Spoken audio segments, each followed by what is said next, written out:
고려 말 가난이 온 나라를 뒤덮던 시절의 이야기입니다. 먹고 살기 힘들어지자 사람들은 늙은 부모를 산속에 버리는 풍습 고려장을 행했다고 전해집니다. 하지만 오늘 밤 이 이야기의 주인공인 박씨 할머니는 고려장을 당할 만큼 늙지도 병들지도 않았습니다. 다만 며느리의 미움을 샀을 뿐입니다. 눈보라가 몰아치는 겨울밤 박씨네 사랑방에서는 부부의 낮은 대화 소리가 새어나옵니다. 촛불 하나만이 어둠 속에서 흔들리고 있습니다. 영감, 오늘 밤이요. 더 이상 미룰 수 없어요. 여보, 그래도 내 어미인데 어찌 그런 일을. 어미라고요? 영감 정신 차려요. 우리 식구가 몇 명인데 쌀떡은 벌써 바닥이 보이잖아요. 시어머니 한 분 드시는 게 보통이 아니에요. 우리 애들은 굶어 죽으란 말이에요? 그래도는 무슨 그래도? 옆집 김첨진애도 작년 겨울에 그리했고 마을 건너편 이씨네도 그랬잖아요.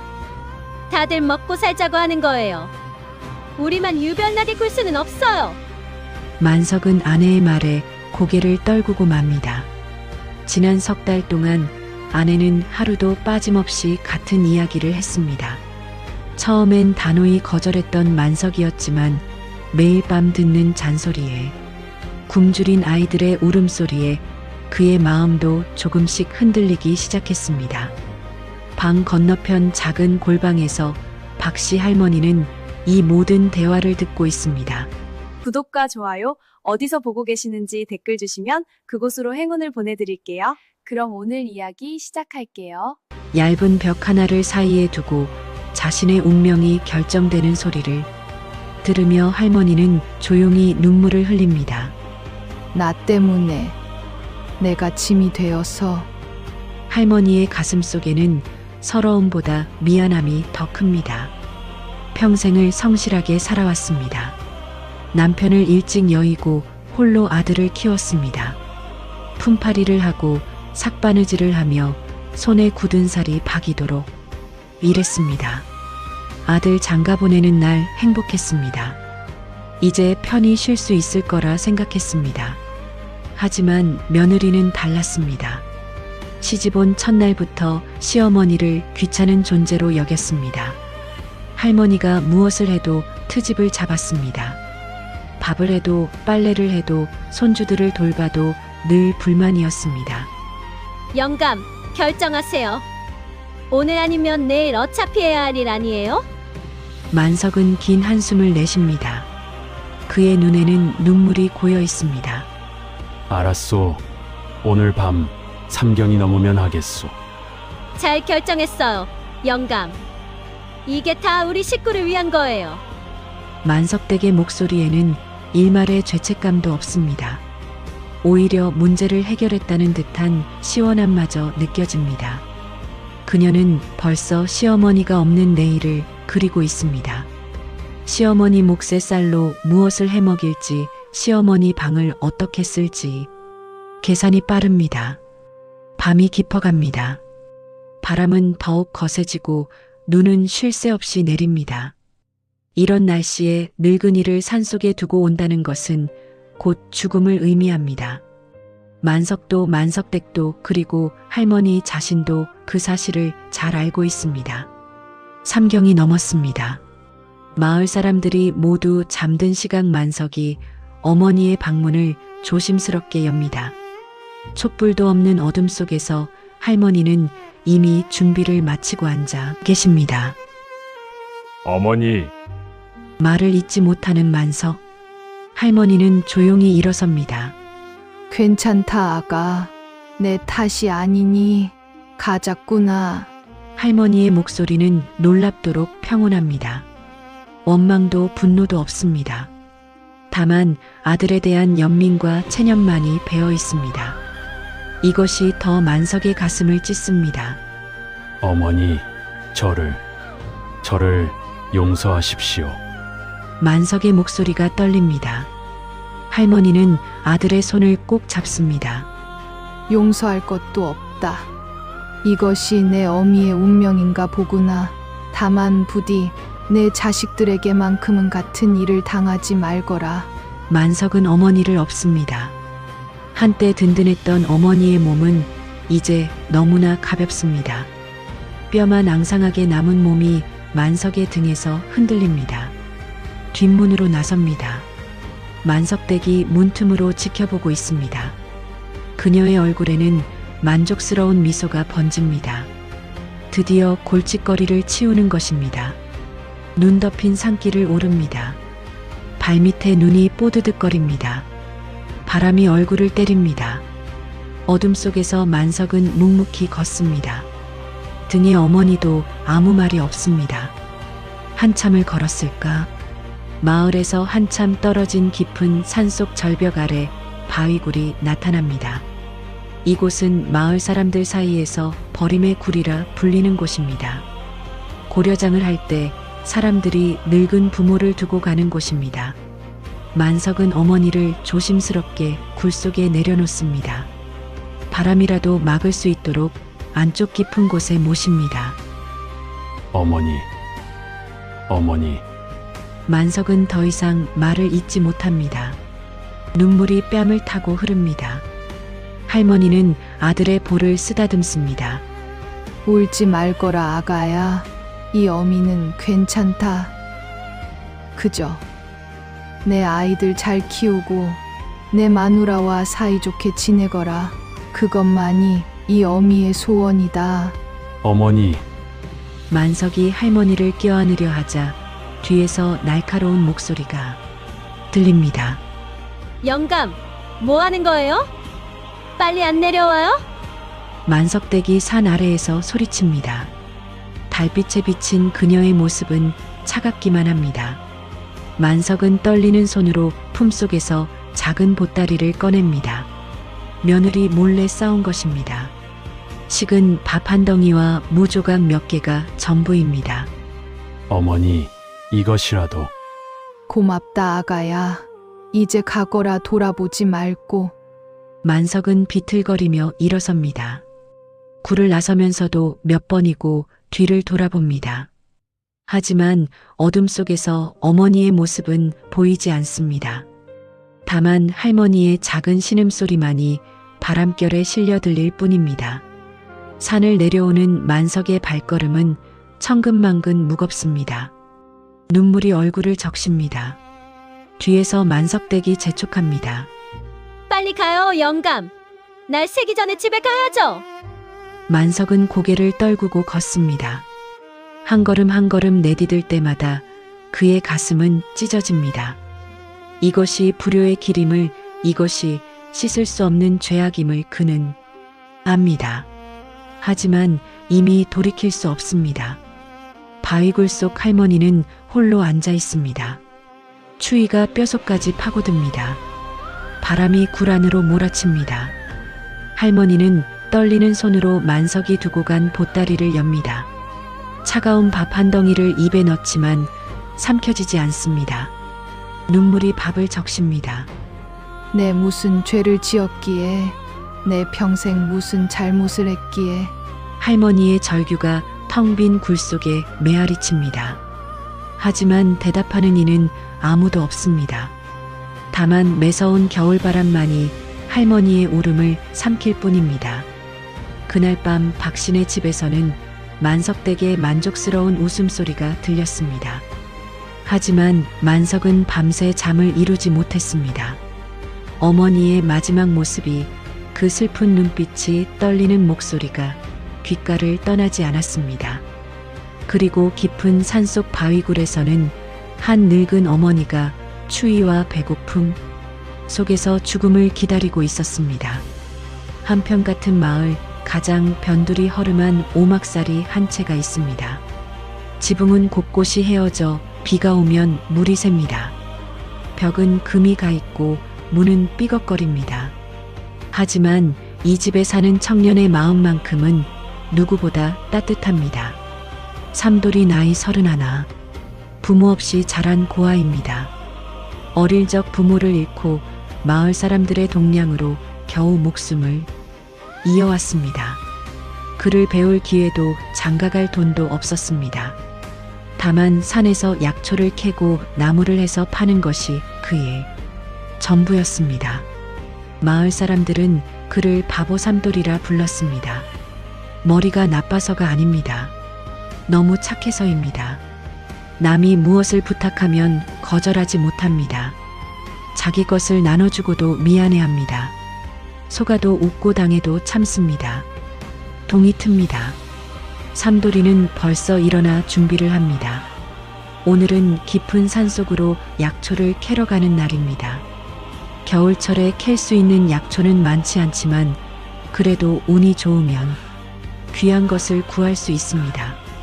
오늘은 큰 것을 캐야 하는데 삼돌이는 혼잣말을 합니다. 마을 이장댁 할아버지가 편찮으신데 약값이 없어 고생하신다는 소문을 들었습니다. 삼돌이는 좋은 약초를 캐서 드리고 싶습니다. 돈을 받을 생각은 없습니다. 그저 아픈 어르신이 나으시면 그것으로 충분합니다. 삼돌이는 허리에 새끼줄을 감고 등에 광주리를 집니다. 호미와 작은 삽을 챙깁니다. 그리고 문을 나섭니다. 마을을 벗어나 산으로 향합니다. 눈 덮인 산길을 오릅니다. 발자국이 푹푹 빠집니다. 하지만 삼돌이는 개의치 않습니다. 이 길을 수없이 오갔습니다. 눈을 감고도 갈 수 있습니다. 산에 오르며 삼돌이는 노래를 부릅니다. 구성진 목소리가 산속에 울려 퍼집니다. 사나 사나 푸른 사나 약초 다오 보약 다오 아픈 이 낫게 할 귀한 약초 다오. 누가 들으면 우스꽝스러워할 노래입니다. 하지만 삼돌이는 진심입니다. 산에게 부탁하는 것입니다. 제발 좋은 약초를 주십사고 아픈 사람을 살릴 수 있게 해달라고. 한참을 올랐을까. 해가 중천에 떴습니다. 삼돌이는 잠시 쉬어갑니다. 품속에서 주먹밥 하나를 꺼냅니다. 보리쌀에 소금만 친 검소한 밥입니다. 하지만 삼돌이에게는 이것이 최고의 진수성찬입니다. 주먹밥을 반쯤 먹다가 삼돌이는 문득 멈춥니다. 저 멀리 산새 한 마리가 보입니다. 부상을 입었는지 잘 날지 못합니다. 삼돌이는 남은 주먹밥을 새에게 던져줍니다. 아가 이거라도 먹고 기운 차려라. 너도 배고프겠구나. 새는 경계하면서도 밥을 쪼아 먹습니다. 삼돌이는 흐뭇하게 웃으며 다시 산을 오릅니다. 오후가 되었습니다. 삼돌이는 계속 약초를 찾아 헤맵니다. 오늘따라 약초가 잘 보이지 않습니다. 평소 같으면 벌써 광줄이 가득했을 텐데 오늘은 서너 뿌리가 전부입니다. 이상하네. 오늘은 산신령님이 안 계신가? 삼돌이는 고개를 갸웃거립니다. 하지만 포기하지 않습니다. 더 깊은 산속으로 들어갑니다. 사람의 발길이 닿지 않은 곳, 위험하기로 소문난 곳까지 들어갑니다. 해가 서쪽으로 기웁니다. 곧 어두워질 것입니다. 삼돌이는 서둘러야 합니다. 밤이 되면 길을 잃기 쉽습니다. 하지만 오늘은 빈손으로 돌아갈 수 없습니다. 이장댁 할아버지가 기다리십니다. 그때였습니다. 저 멀리 절벽 아래에서 이상한 소리가 들립니다. 바람 소리 같기도 하고 짐승 소리 같기도 합니다. 아니 사람의 신음소리 같기도 합니다. 삼돌이는 걸음을 멈춥니다. 귀를 기울입니다. 분명 무언가 소리가 납니다. 희미하지만 분명한 신음소리입니다. 저기 누가 계신가? 삼돌이는 조심스럽게 소리나는 쪽으로 다가갑니다. 절벽 아래 바위굴이 보입니다. 마을에서 버림의 굴이라 부르는 그곳입니다. 삼돌이도 그 소문을 들어 알고 있습니다. 하지만 무서움보다 걱정이 앞섭니다. 혹시 누가 다치신 건 아닐까? 삼돌이는 절벽을 타고 내려갑니다. 위험합니다. 한 발만 헛디뎌도 떨어질 수 있습니다. 하지만 삼돌이는 개의치 않습니다. 누군가 도움이 필요하다면 위험을 무릅써야 합니다. 굴 입구에 도착합니다. 안을 들여다봅니다. 어둠 속에서 무언가 움직입니다. 삼돌이는 품속에서 부싯돌을 꺼내 불을 붙입니다. 희미한 불빛이 굴 안을 비춥니다. 그리고 삼돌이는 경악합니다. 굴 안에 사람이 있습니다. 늙은 할머니 한 분이 웅크리고 앉아 계십니다. 온몸이 얼어붙어 파랗게 질려 있습니다. 입술은 새파랗고 손은 떨립니다. 할머니, 이게 어찌 된 일이십니까? 삼돌이는 급히 할머니께 다가갑니다. 할머니는 희미하게 눈을 뜹니다. 의식이 몽롱합니다. 이미 저체온증이 심각한 상태입니다. 가거라 젊은이, 나는 버림받은 몸. 가거라. 할머니의 목소리는 가늘게 떨립니다. 하지만 삼돌이는 그 말을 듣지 않습니다. 버림받았든 아니든 지금 할머니는 죽어가고 계십니다. 이대로 두고 갈 수 없습니다. 말씀 마십시오. 제가 모시고 내려가겠습니다. 삼돌이는 자신의 겉옷을 벗어 할머니께 덮어드립니다. 그리고 할머니를 조심스럽게 엎습니다. 할머니는 너무나 가볍습니다. 마치 나뭇가지처럼 가볍습니다. 안 된다 젊은이, 나를 두고 가거라. 할머니가 힘없이 말합니다. 하지만 삼돌이는 단호합니다. 할머니, 정신 차리십시오. 하늘이 저희를 만나게 하신 겁니다. 이것이 인연입니다. 삼돌이는 할머니를 업고 굴을 나섭니다. 절벽을 오르기 시작합니다. 쉽지 않습니다. 한 손으로 바위를 잡고 다른 손으로 할머니를 받치며 올라갑니다. 발이 미끄럽습니다. 몇 번이고 넘어질 뻔합니다. 하지만 삼돌이는 포기하지 않습니다. 이를 악물고 오릅니다. 손에서 피가 납니다. 무릎이 까집니다. 하지만 계속 오릅니다. 드디어 절벽 위에 오릅니다. 삼돌이는 잠시 숨을 고릅니다. 그리고 다시 할머니를 단단히 업고 산을 내려가기 시작합니다. 해가 지고 어둠이 내립니다. 길이 잘 보이지 않습니다. 하지만 삼돌이는 멈추지 않습니다. 등의 할머니는 이미 의식을 잃으셨습니다. 숨소리마저 희미하고 서둘러야 합니다. 삼돌이는 빠른 걸음으로 산을 내려갑니다. 익숙한 길입니다. 어둠 속에서도 방향을 잃지 않고 나무 뿌리에 걸려 넘어지지만 하지만 할머니를 보호하며 일어섭니다. 계속 걷던 중 그때였습니다. 발밑에서 이상한 느낌이 듭니다. 무언가 푹신한 것을 밟은 느낌입니다. 삼돌이는 고개를 숙입니다. 달빛에 비친 땅이 보입니다. 이상합니다. 이곳은 평소 다니던 길인데 땅이 이렇게 부드럽지 않았습니다. 삼돌이는 조심스럽게 발을 뗍니다. 그리고 호미로 땅을 파봅니다. 손에 무언가 만져집니다. 부드럽지만 단단한 것. 삼돌이는 조심스럽게 그것을 파냅니다. 달빛 아래 그것의 모습이 드러납니다. 삼돌이의 눈이 휘둥그레집니다. 손에 들린 것은 다름 아닌 산삼입니다.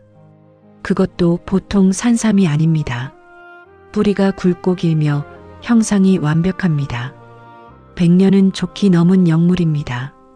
이게 천삼이다. 삼돌이는 믿을 수 없다는 표정입니다. 산삼을 캔 지 10년이 넘었지만 이런 것은 처음 봅니다.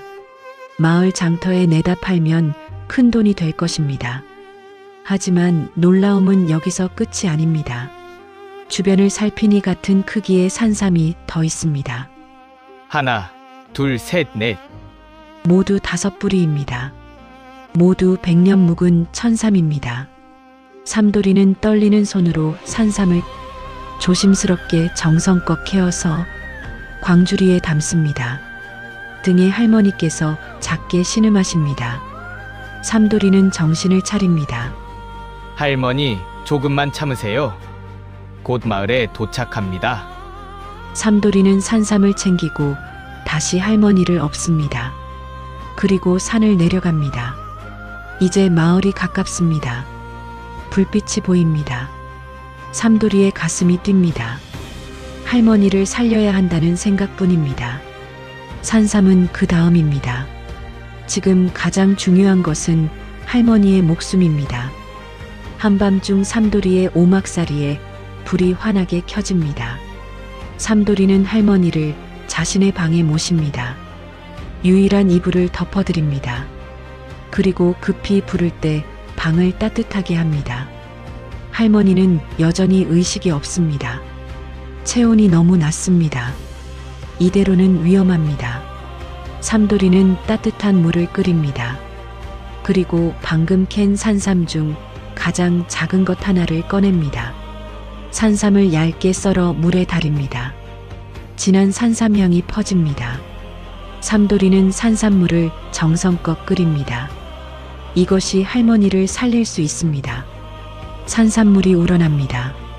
삼돌이는 조심스럽게 할머니의 입에 넣어드립니다. 한 숟가락, 두 숟가락. 처음에는 삼키지 못하시던 할머니가 조금씩 산삼물을 받아들이십니다. 시간이 흐릅니다. 한 시즌, 두 시즌. 삼돌이는 밤새 할머니 곁을 지킵니다. 산삼물을 계속 먹이고 손발을 주물러 드립니다. 방을 따뜻하게 유지합니다. 동이 틉니다. 아침 해가 방 안으로 들어옵니다. 그때 할머니의 손가락이 움직입니다. 눈꺼풀이 떨립니다. 그리고 천천히 눈을 뜨십니다. 여기가 어디냐? 할머니의 목소리입니다. 삼돌이는 기쁨에 벅차 눈물을 흘립니다. 할머니, 정신 차리셨습니까? 하늘에 감사합니다. 나는 죽은 줄 알았는데 살아있구나. 할머니는 천천히 주위를 둘러봅니다. 낡았지만 정갈한 방, 따뜻한 아랫목, 그리고 자신을 간호하는 젊은 청년. 젊은이, 자네가 나를 살려준 것이냐? 예, 할머니. 제가 할머니를 산속에서 발견했습니다. 그리고 모시고 내려왔습니다. 고맙다. 정말 고맙구나. 하지만 내가 누군지 아느냐? 나는 버림받은 사람이다. 쓸모없어서 산속에 버려진 사람이란 말이다. 할머니의 목소리에 슬픔이 배어 있습니다. 삼돌이는 할머니의 손을 잡습니다. 할머니, 그런 말씀 마십시오. 버림받았든 아니든 할머니는 소중한 분이십니다. 제게는 할머니가 하늘이 내려주신 가족입니다. 가족이라니? 할머니의 눈에서 눈물이 흐릅니다. 자식에게 버림받은 할머니에게 이 낯선 청년은 가족이라 말합니다. 할머니는 삼돌이의 손을 꽉 잡습니다. 고맙다, 젊은이. 정말 고맙구나. 내 은혜는 죽어도 잊지 못할 게다. 은혜라니요? 제가 당연히 할 일을 했을 뿐입니다. 할머니, 이제 편히 쉬십시오. 제가 할머니를 모시겠습니다. 삼돌이의 말에 진심이 담겨 있습니다. 할머니는 삼돌이를 바라봅니다. 순박하고 착한 얼굴, 거짓이 없는 눈빛. 할머니는 확신합니다. 이 청년은 진짜 선한 사람입니다. 며칠이 흐릅니다. 할머니는 빠르게 회복하십니다. 삼돌이의 정성 어린 간호 덕분입니다. 산삼물을 계속 드시고 따뜻한 밥을 드시니 기력이 돌아옵니다. 할머니가 일어나 앉을 수 있게 되자 삼돌이는 중요한 결정을 합니다. 산삼을 팔기로 합니다. 5뿌리 중 하나는 할머니 치료했었고 나머지 4 중 하나만 팔아도 큰 돈이 될 것입니다. 삼돌이는 산삼 하나를 가지고 한양으로 향합니다. 며칠을 걸어 양령시에 도착합니다. 약재상들이 산삼을 보고 경악합니다. 이것이 진짜 백년삼이란 말인가? 얼마에 파실 것이오? 삼돌이는 가격을 잘 모릅니다. 약재상들이 서로 경쟁하며 값을 부릅니다. 결국 은자 500냥이라는 엄청난 가격에 팔립니다. 삼돌이가 10년을 일해도 벌 수 없는 돈입니다. 돈을 받아든 삼돌이는 믿기지 않습니다. 평생 처음 만져보는 큰돈입니다. 하지만 삼돌이는 그 돈으로 사치를 부리지 않습니다. 마을로 돌아온 삼돌이는 그 돈으로 작은 기와집을 짓습니다. 할머니를 편히 모실 수 있는 집, 따뜻한 방과 깨끗한 부엌이 있는 집, 그리고 쌀과 반찬거리를 넉넉히 장만합니다. 집이 완성되자 삼돌이는 할머니를 모십니다. 할머니는 새 집을 보고 눈물을 흘리십니다. 이렇게까지 해줄 필요가 없는데. 할머니, 이 모든 것은 할머니 덕분입니다. 제가 할머니를 업고 내려오다 산삼을 발견했으니까요. 하늘이 저에게 할머니를 잘 모시라고 복을 내리신 겁니다. 삼돌이의 말에 할머니는 고개를 끄덕입니다. 그렇습니다. 이것은 우연이 아닙니다. 착한 마음씨를 가진 삼돌이에게 하늘이 복을 내린 것입니다. 소문이 마을에 퍼집니다. 가난뱅이 삼돌이가 하루아침에 부자가 됐다는 소문, 산삼을 캤다는 소문, 버려진 할머니를 구했다는 소문. 사람들의 반응은 다양합니다. 어떤 이는 축하합니다. 어떤 이는 부러워합니다. 그리고 어떤 이는 질투합니다. 마을 건너편 최진사의 저택. 최진사는 삼돌이 이야기를 듣고 침을 꿀꺽 삼킵니다. 백년삼 5뿌리라. 그중 하나만 팔아도 은자 500냥이라. 최진사의 눈에 탐욕이 빛납니다. 그는 마을에서 가장 부자지만 만족을 모릅니다. 더 많은 것을 원합니다. 다른 사람의 것이라도 빼앗아야 직성이 풉니다. 저 산삼들 내 것으로 만들어야겠어. 최진사는 음모를 꾸미기 시작합니다. 어떻게든 삼돌이로부터 산삼을 빼앗을 방법을 궁리합니다. 한편 박신의 집에도 소문이 전해집니다. 만석댁이 소리칩니다. 영감, 들었어요? 삼돌이가 우리 시어머니 계셨던 바위굴 근처에서 산삼을 캤다잖아요. 만석은 얼굴이 하얗게 질립니다. 어머니, 그 산삼은 어머니 덕분에. 그래요. 우리가 먼저 발견했어야 하는 거예요. 영감이 그때 조금만 더 둘러봤으면. 만석댁은 분통을 터뜨립니다. 하지만 만석의 생각은 다릅니다. 어머니를 버린 죄책감에 산삼 생각은 들지 않습니다. 다만 어머니가 무사하신지 그것만이 걱정입니다. 그날 밤 만석은 몰래 집을 나섭니다. 산으로 향합니다. 바위굴로 향합니다. 혹시라도 어머니가 살아계신지 확인하고 싶습니다. 하지만 바위굴은 텅 비어 있습니다. 만석은 주저앉습니다. 어머니는 돌아가신 것일까? 그때 저 멀리서 나무꾼의 이야기 소리가 들립니다. 그래, 삼돌이가 할머니를 구했다더라. 바위굴에서 말이야. 만석의 귀가 번쩍 뜁니다. 혹시 그 할머니가? 만석은 급히 삼돌이의 집으로 향합니다. 멀리서 새 기와집이 보입니다. 그리고 창문 너머로 할머니의 모습이 보입니다. 살아계십니다. 만석은 안도의 눈물을 흘립니다. 어머니가 살아계십니다. 하지만 동시에 부끄러움이 밀려옵니다. 자신이 버린 어머니를 남이 구해서 모시고 있습니다.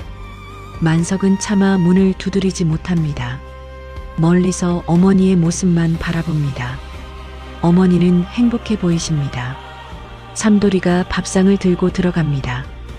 할머니가 환하게 웃으십니다. 만석은 고개를 떨굽니다. 자신은 그런 자격이 없습니다. 운명의 톱니바퀴가 돌아가기 시작합니다. 선한 삼돌이에게는 복이, 탐욕스러운 최진사에게는 시련이, 그리고 뉘우치는 만석에게는 용서의 기회가 찾아올 것입니다. 이것이 하늘의 뜻입니다. 은혜는 갚아지고 악은 벌을 받으며 회개하는 이에게는 구원이 주어집니다. 그리고 이 모든 이야기의 중심에는 한 할머니와 한 청년의 아름다운 인연이 있습니다. 마을에서 가장 크고 화려한 저택 최진사의 집입니다. 높은 담장과 기와 지붕 넓은 마당에는 연못까지 있습니다. 하지만 이 집의 주인인 최진사의 마음은 연못처럼 맑지 않습니다. 탐욕과 시기심으로 가득 차 있습니다. 최진사는 50 중반의 나이에도 욕심이 끝이 없습니다. 마을의 절반이 넘는 땅이 그의 것입니다. 하지만 만족하지 못합니다. 이웃의 것을 탐내고 남의 불행을 기뻐합니다. 수단과 방법을 가리지 않고 재산을 불려왔습니다. 사랑방에서 최진사는 신복 김첨지를 불러들입니다. 김첨지는 최진사의 오른팔입니다. 최진사의 더러운 일을 도맡아 하는 자입니다. 거짓 증언도 서슴지 않고 남을 모함하는 것도 잘합니다. 김첨지 삼돌이 그놈 말이야. 정말 백년삼을 5뿌리나 캤다는 게 사실인가? 예나리. 제가 직접 양령시까지 알아봤습니다. 한 뿌리를 은자 500냥에 팔았다 하옵니다. 최진사의 눈이 반짝입니다. 은자 500냥. 아직 4뿌리가 남아있다는 말입니다. 그것만 손에 넣으면 2000냥입니다. 엄청난 돈입니다. 그 산삼들을 내 것으로 만들어야겠어. 방법이 없겠나? 글쎄올시다 나리. 삼돌이 놈이 산에서 직접 캔 것인데 어찌 빼앗겠습니까? 빼앗는다는 말을 쓰지 마. 되찾는 것이지. 원래 주인에게 돌려받는 것이란 말이야. 김첨지는 최진사의 의중을 알아챕니다. 이미 수없이 해온 수법입니다. 남의 것을 자기 것이라 우기는 것, 거짓 증거를 만들어 관아를 속이는 것, 나리 묘책이 하나 있사옵니다. 어디 말해보거라. 삼돌이 놈이 산삼을 캔 곳이 어디입니까? 바위굴 근처라 했습니다. 그곳은 원래 나리 산의 경계와 가깝지 않습니까? 최진사의 눈이 빛납니다. 그렇습니다. 바위굴 주변은 경계가 애매한 곳입니다. 마을 공동산인지 개인 소유인지 분명치 않은 곳입니다. 그래. 그곳이 원래 우리 집안 산이었다고 하면 되는 거 아닌가. 하지만 나리 증거가 필요하옵니다. 증거야 만들면 되지. 옛날 문서를 하나 만들면 돼. 그리고 증인도 구하고. 김첨지가 비열한 미소를 짓습니다. 이미 머릿속으로 계획을 짜고 있습니다. 소인이 알아서 하겠나이다. 마을의 박첨지와 이만득이를 매수하면 되겠습니다. 그자들은 돈만 주면 무엇이든 하는 놈들이옵니다. 좋아. 당장 준비하도록 해. 그리고 관아에도 미리 손을 써두거라. 사또께 선물을 좀 넉넉히 보내고. 최진사는 이미 관아의 아전들과도 결탁되어 있습니다. 뇌물을 주고 편의를 봐달라고 합니다. 지금껏 이런 식으로 수많은 사람들의 재산을 가로챘습니다. 한편 최진사의 딸 옥분이 사랑방 밖에서 아버지의 대화를 엿듣고 있습니다. 25살의 옥분은 아버지와는 달리 마음씨가 곱습니다. 아버지의 탐욕스러운 행동을 늘 못마땅하게 여겨왔습니다. 옥분은 삼돌이를 압니다. 마을 장터에서 몇 번 본 적이 있습니다. 비록 가난하지만 늘 웃는 얼굴로 사람들을 대하던 청년입니다. 약초를 팔면서도 값을 깎아달라는 사람들에게 선뜻 깎아주던 착한 사람입니다. 아버지가 또 나쁜 짓을 꾸미시는구나. 옥부는 가슴이 답답합니다. 하지만 어찌할 도리가 없습니다. 아버지는 딸의 말을 들은 적이 없습니다. 오히려 여자가 무슨 일에 참견하느냐며 호통을 칠 것입니다. 며칠이 흐릅니다. 김첨지는 착착 일을 진행합니다. 먼저 마을의 불량배들을 매수합니다. 돈에 눈이 먼 박첨지와 이만득이는 선뜻 응합니다. 최진사 나리께서 은자 10냥씩 주신단다. 너희는 그저 관아에 가서 증언만 하면 돼. 무슨 증언을 하면 됩니까? 바위굴 근처 산이 원래 최진사 댁 소유였다고 말하면 돼. 너희 할아버지 때부터 그렇게 알고 있었다고 하면 되는 거야. 그건 거짓말 아닙니까? 거짓말이면 어때? 돈을 벌 수 있는데. 게다가 삼돌이 그놈 원래 거지 주제에 갑자기 부자 행세하는 게 꼴 보기 싫지 않나? 박첨지와 이만득이는 평소에도 삼돌이를 시기해 왔습니다. 자기들보다 못난 놈이 갑자기 잘 되는 것이 배가 아팠습니다. 돈도 받고 삼돌이에게 본때도 보여줄 수 있으니 일석이조입니다. 알겠습니다. 나리께 말씀대로 하겠습니다. 김첨지는 만족스럽게 웃습니다. 다음은 문서를 위조하는 일입니다. 마을에 글 좀 쓴다는 선비 하나를 매수합니다. 돈을 주고 오래된 종이에 그럴듯한 문서를 작성하게 합니다. 문서의 내용은 이렇습니다. 100년 전 최진사의 증조할아버지가 그 산을 매입했다는 것. 대대로 최씨 집안의 산이었다는 것. 거짓입니다. 하지만 증거처럼 보입니다. 준비가 끝나자 최진사는 김첨지를 다시 부릅니다. 이제 관아에 고소를 하는 거야. 삼돌이 놈이 내 산에서 몰래 산삼을 캐갔다고 말이지. 날이 그런데 문제가 하나 있사옵니다. 무슨 문제? 삼돌이 놈이 할머니를 구했다는 소문이 온 마을에 퍼졌습니다. 사람들이 그놈을 착한 사람이라 여기고 있사옵니다. 최진사는 잠시 생각에 잠깁니다. 그렇습니다. 여론이 좋지 않습니다. 자칫하면 자신이 욕심쟁이로 몰릴 수 있습니다. 그렇다면 삼돌이의 평판을 떨어뜨려야겠군. 소문을 퍼뜨려라. 삼돌이가 사실은 산삼을 훔쳤다고. 원래 주인이 따로 있다고. 김첨지는 고개를 끄덕입니다. 소문 퍼뜨리기는 자신의 특기입니다. 그날부터 마을에 이상한 소문이 돕니다. 처음에는 한두 사람의 입에서, 나중에는 여러 사람의 입에서 삼돌이가 산삼을 부정한 방법으로 얻었다는 소문, 원래 주인이 있는데 몰래 가져갔다는 소문. 사람들은 수군거립니다. 처음에는 믿지 않던 사람들도 소문이 반복되자 조금씩 흔들립니다. 의심의 씨앗이 마음속에 자라납니다. 삼돌이는 이 소문을 듣고 당황합니다. 자신은 떳떳하게 산에서 캔 것입니다. 아무도 없는 곳에서 발견한 것입니다. 무엇이 잘못된 것일까요?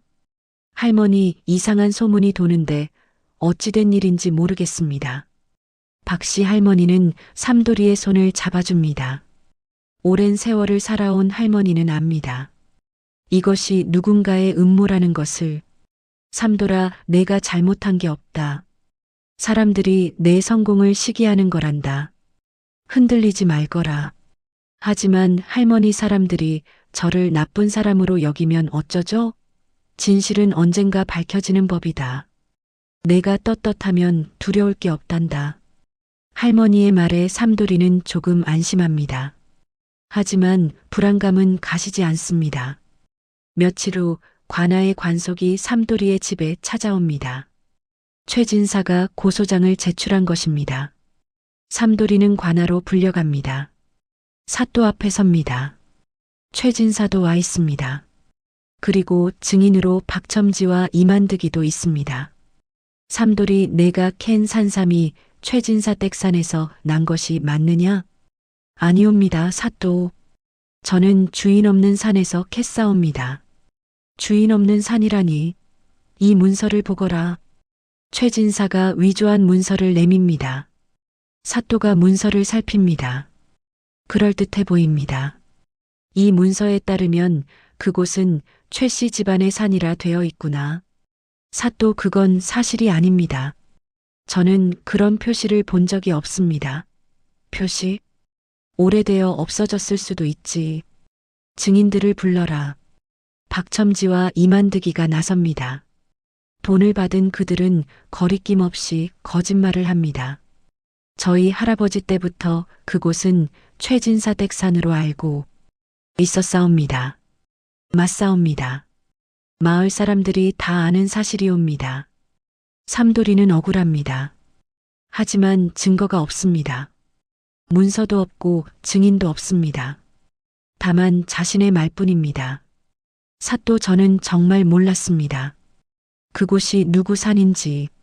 사또는 난처한 표정입니다. 한편으로는 문서와 증인이 있고 한편으로는 선량해 보이는 청년이 있습니다. 그때 뒤에서 목소리가 들립니다. 사또 잠깐만 기다려 주시옵소서. 모두가 돌아봅니다. 박씨 할머니가 들어오십니다. 비록 늙었지만 당당한 걸음걸이입니다. 눈빛에는 힘이 있습니다. 할머니께서 관하로 들어오시자 웅성거림이 일어납니다. 마을 사람들이 몰려들었습니다. 삼돌이의 일이 소문이 나서 관아 앞에는 구경꾼들이 가득합니다. 최진사는 할머니를 보고 당황합니다. 예상하지 못한 변수입니다. 김첨지가 최진사에게 속삭입니다. 날이 저 할멈은 삼돌이가 구해준 사람이옵니다. 편을 들게 뻔하니 신경 쓰지 마시옵소서. 최진사는 고개를 끄덕입니다. 할머니의 증언은 믿을만하지 않다고 주장하면 됩니다. 사또가 할머니에게 묻습니다. 할멈 무슨 할 말이 있으시오? 사또 소인은 이 삼돌이에게 목숨을 구한 사람이옵니다. 제가 직접 보고 들은 바를 증언하고자 이렇게 나왔사옵니다. 증언이라니 무엇을 증언하시려오? 할머니는 똑바로 최진사를 바라봅니다. 그 눈빛에 최진사는 순간 주춤합니다. 사또 저 최진사라는 자는 거짓말을 하고 있사옵니다. 산삼이 난 곳은 결코 그의 산이 아니옵니다. 관아 아니 술렁입니다. 최진사가 벌떡 일어납니다. 할멈 당신이 뭘 안다고 그런 말을 하시오. 나는 이 마을에서 60년을 살았소. 내가 어릴 적부터 그 산은 마을의 공동산이었소. 누구의 소유도 아니었소. 할머니의 목소리에 힘이 실립니다. 구경꾼들 사이에서 동의하는 소리가 들립니다. 맞아, 내 할아버지도 그렇게 말씀하셨어. 우리 마을 산이지 최신의 산이 아니야. 최진사는 당황합니다. 여론이 흔들리고 있습니다. 김첨지가 나섭니다. 사또 저 할멈은 삼돌이에게 은혜를 입었으니 편을 드는 것이옵니다. 믿을 수 없습니다. 할머니가 김첨지를 노려봅니다. 은혜를 입었다고? 그래 맞소. 이 삼돌이는 내 목숨을 구해주었소. 하지만 그것이 거짓말을 하라는 뜻은 아니오. 나는 진실만을 말하고 있소. 할머니의 당당함에 사또도 고개를 끄덕입니다. 할멈의 말에도 일리가 있소. 그런데 최진사는 문서를 가지고 있지 않소? 할머니는 냉소를 띠며 말합니다. 그 문서가 진짜일까요? 사또께서는 종이의 색을 보지 못하셨습니까? 100년 된 문서치고는 너무 깨끗하지 않습니까? 사또가 다시 문서를 살핍니다. 할머니의 말이 맞습니다. 종이는 오래되어 보이게 처리했지만 자세히 보면 인위적인 흔적이 보입니다. 이것은 최진사가 급히 변명합니다. 사또 그것은 조심스럽게 보관했기 때문이옵니다. 보관을 잘했다면 왜 지금까지 그 산을 방치했소? 100년 동안 자기 산이라면서 왜 표시도 하지 않았소? 할머니의 논리적인 공격이 계속됩니다. 최진사는 말문이 막힙니다. 그리고 사또 한 가지 더 말씀드리겠사옵니다. 삼돌이가 산삼을 발견한 것은 우연이 아니옵니다. 하늘의 뜻이었사옵니다. 하늘의 뜻이라니? 할머니는 자신의 이야기를 시작합니다. 어떻게 자식에게 버림받았는지, 어떻게 삼돌이가 자신을 구했는지, 그리고 그 과정에서 산삼을 발견했는지, 관아 안이 숙연해집니다. 사람들은 할머니의 이야기에 귀를 기울입니다. 어떤 이는 눈물을 닦습니다. 어떤 이는 분노합니다. 이 삼돌이는 아무 대가도 바라지 않고 저를 구했사옵니다. 죽어가는 늙은이를 업고 산을 내려왔사옵니다. 그 과정에서 산삼을 발견한 것이옵니다. 이것이 하늘의 복이 아니고 무엇이겠사옵니까? 할머니의 목소리가 떨립니다. 감정이 북받쳐 오릅니다. 착한 이에게는 복이 오고 악한 이에게는 화가 오는 법이옵니다. 삼돌이는 착한 마음으로 사람을 구했고 하늘은 그에게 복을 내렸사옵니다. 그런데 저 최진사라는 자는 탐욕으로 그것을 빼앗으려 하고 있사옵니다. 구경꾼들 사이에서 박수가 터집니다. 사람들이 할머니의 편을 듭니다. 맞아. 삼돌이는 착한 사람이야. 최진사는 욕심쟁이야. 마을 사람들 괴롭힌 게 한두 번이 아니야. 사또 제대로 판결해 주시오. 최진사는 얼굴이 새빨개집니다. 분노와 당혹감이 뒤섞입니다. 계획이 틀어지고 있습니다. 사또 저들은 선동되고 있사옵니다. 법은 증거로 판단해야 하옵니다. 사또가 손을 들어 조용히 시킵니다. 조용히들 하시오. 관아가 다시 정숙해집니다. 사또는 심각한 표정으로 생각에 잠깁니다. 그때 관아 밖에서 누군가 들어옵니다. 마을의 원로인 이 훈장입니다. 80평생을 마을에서 산 어른입니다. 마을의 모든 역사를 알고 있는 산증인입니다. 사또 소인이 한 말씀 올리겠사옵니다. 훈장 어른 무슨 말씀이 있으시오? 소인은 이 마을에서 80년을 살았사옵니다. 그 산은 소인이 어릴 적부터 마을의 공동산이었사옵니다. 결코 최신의 사유지가 아니었사옵니다. 이 훈장의 증언은 무게가 다릅니다. 마을에서 가장 존경받는 어른입니다. 거짓말을 할 리 없습니다. 최진사가 제시한 문서는 위조된 것이 분명하옵니다. 소인이 증언하겠사옵니다. 최진사는 완전히 궁지에 몰립니다. 증인인 박첨지와 이만득이도 쭈뼛쭈뼛합니다. 이 훈장 앞에서 거짓말을 계속할 용기가 없습니다. 사또가 최종 판결을 내립니다. 내가 보기에 최진사의 주장은 근거가 부족하오. 문서는 의심스럽고 증인들의 증언도 신빙성이 떨어지오. 사또.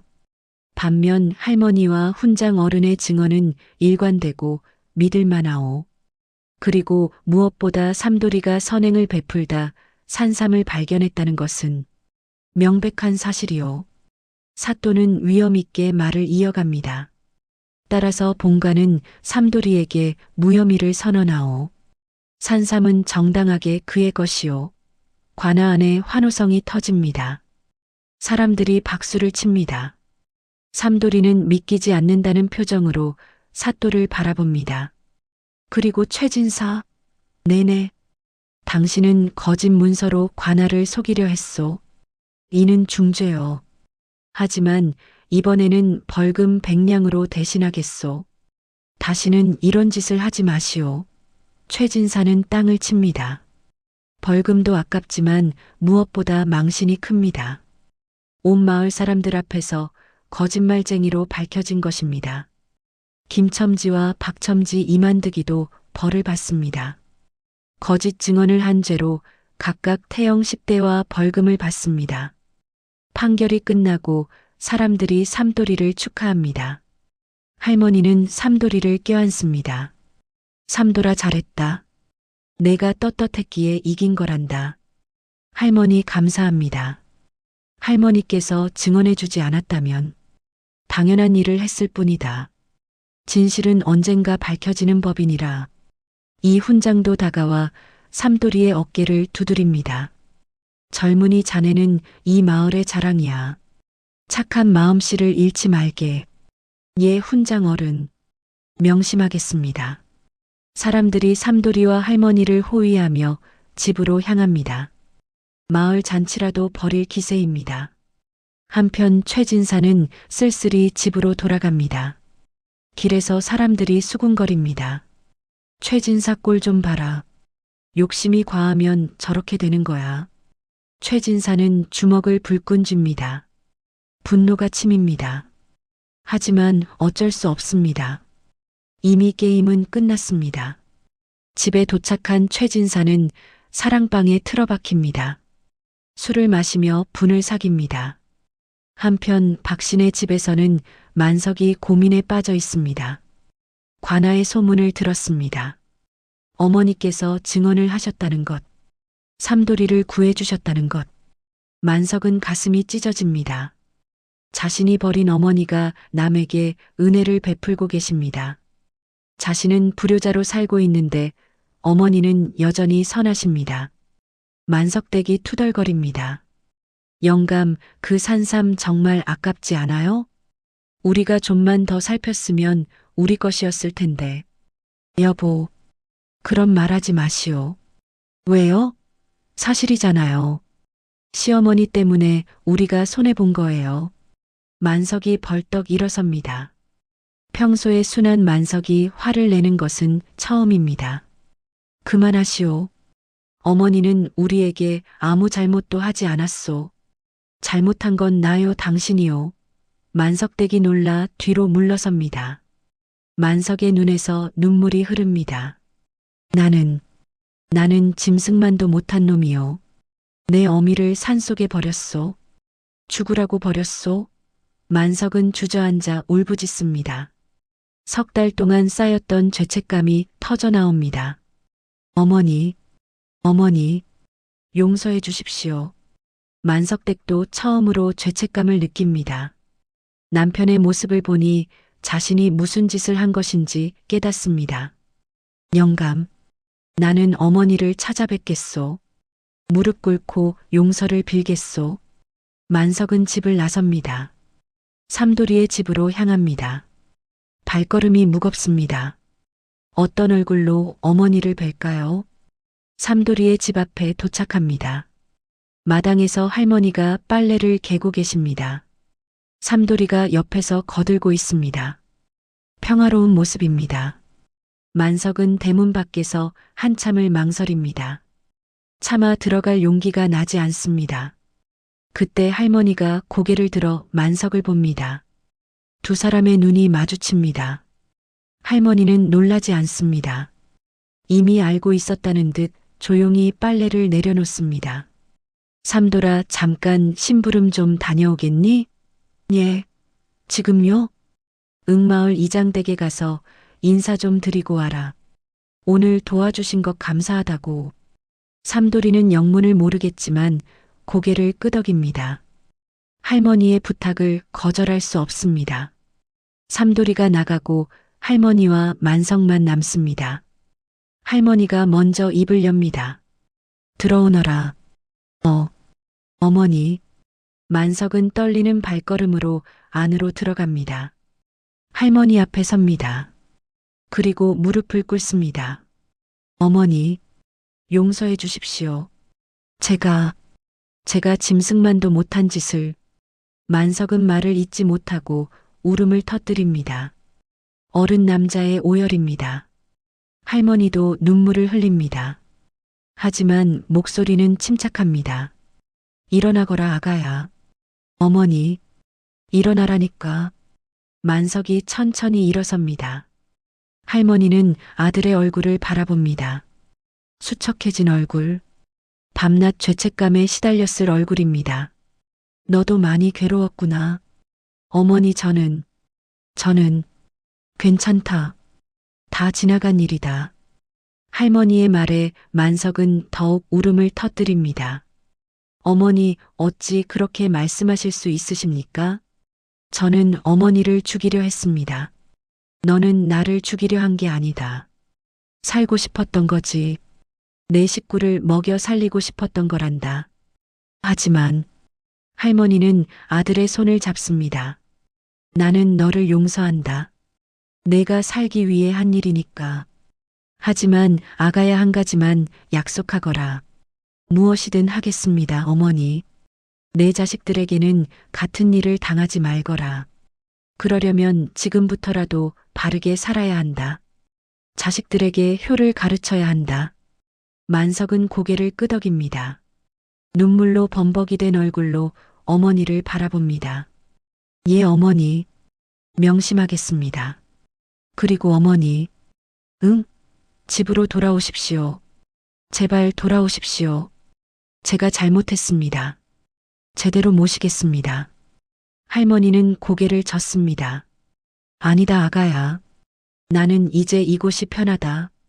삼돌이가 나를 잘 돌봐준다.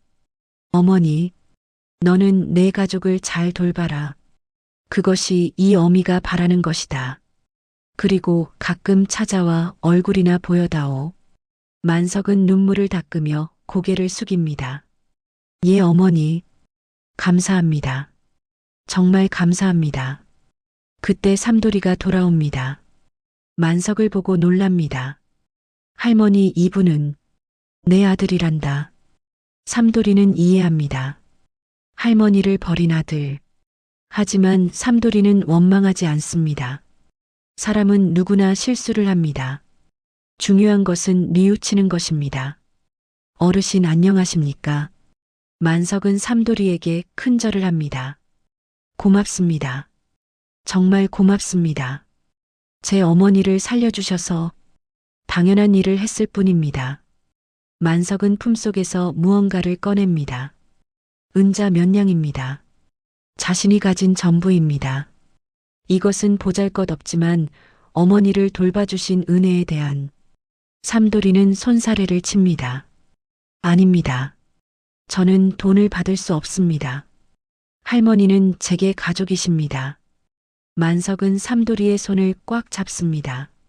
정말 고맙습니다. 만석은 다시 어머니께 인사를 드리고 돌아갑니다. 마음이 한결 가벼워졌습니다. 용서를 받았습니다. 이제 새로 시작할 수 있습니다. 집으로 돌아온 만석은 만석댁을 부릅니다. 여보, 우리 이제부터 바르게 삽시다. 아이들에게도 효를 가르치고 사람들에게 친절하게 대합시다. 만석댁도 오늘 남편의 모습을 보고 마음이 변했습니다. 예, 영감. 제가 잘못했어요. 이제부터 착하게 살겠어요. 두 사람은 서로를 껴안습니다. 새로운 시작입니다.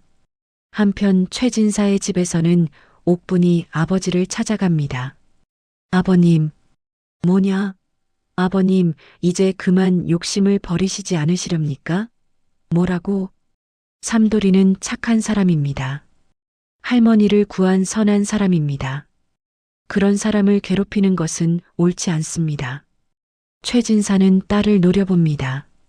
하지만 옥부는 물러서지 않습니다. 아버님께서 오늘 얼마나 망신을 당하셨는지 아십니까? 온 마을 사람들이 아버님을 욕심쟁이라 합니다. 닥쳐라. 아버님, 제발 정신 차리십시오. 최진사는 손을 들어 딸을 때리려 합니다. 하지만 옥분의 눈을 보고 손을 내립니다. 딸의 눈에는 실망과 슬픔이 가득합니다. 최진사는 주저앉습니다. 딸의 말이 맞습니다. 자신은 욕심에 눈이 멀어 부끄러운 짓을 했습니다. 하지만 자존심이 허락하지 않습니다. 인정할 수 없습니다. 나가거라. 아버님, 나가라니까? 옥부는 한숨을 쉬며 방을 나갑니다. 아버지는 변하지 않을 것 같습니다. 밤이 깊어갑니다. 마을에는 평화가 찾아왔습니다. 삼돌이는 할머니와 함께 저녁을 먹으며 행복해합니다. 만석은 가족과 함께 새로운 다짐을 합니다. 하지만 최진사는 홀로 어둠 속에 앉아 있습니다. 탐욕의 그림자는 아직 거치지 않았습니다. 더 흥미롭고 진지한 이야기가 2부에서 펼쳐집니다. 많이 기대해 주세요.